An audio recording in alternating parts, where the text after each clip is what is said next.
Hello, this is Troy Gent, your Ghost Turd Stories host.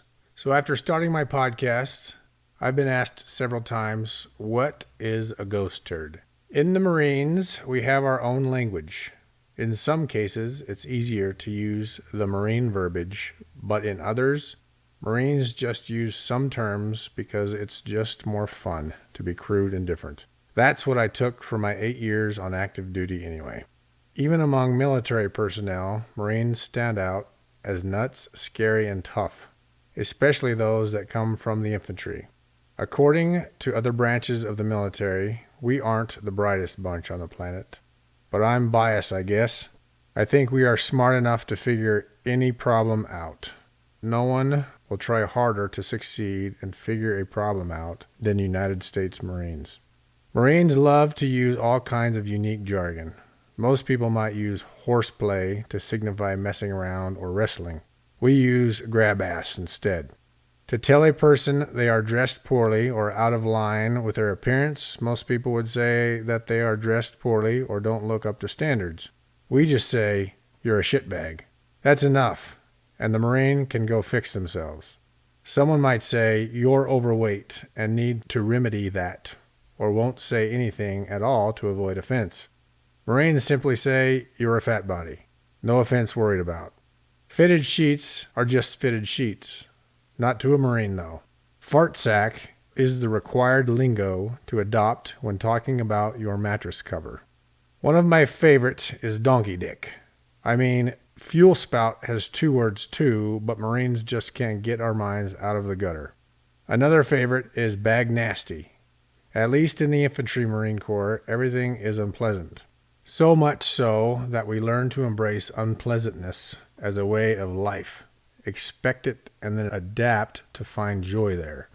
Joy in opening a bag o' surprise labeled bag nasty. They actually were not bad. Usually an apple or an orange, a pint of milk or juice, maybe a meat sandwich or 2 cold hard-boiled eggs. They sustained us even with a name like that. There are thousands of replacement words Marines use to signify matter in the universe. I also think they gave us new vocabulary, partly to strip the civilian out of us. Once turned a Marine, you'll always be one. So what's a ghost turd? To tell you that, I need to tell you a story. I was first introduced to a ghost turd within a week of entering boot camp. Every Sunday was field day. Field day means cleaning day. It was the day we cleaned our house, our home, the roof over our heads, or whatever you want to call it. It was the day we sought out and searched for every imaginable particle of dust and dirt that had mysteriously made its way into our space. We would move all of our racks or beds to one side of the squad bay where we lived and scrub like hell until all matter that could be seen by the human eye was eliminated. Then we would move everything to the other side and do the same thing. Our biggest culprits were the ghost turds, or lint. We called them ghost turds because they come from somewhere, but no one could figure out where exactly. So the conclusion Marines came up with generations ago was that ghosts must be pooping under our things and surprising us with balls of lint.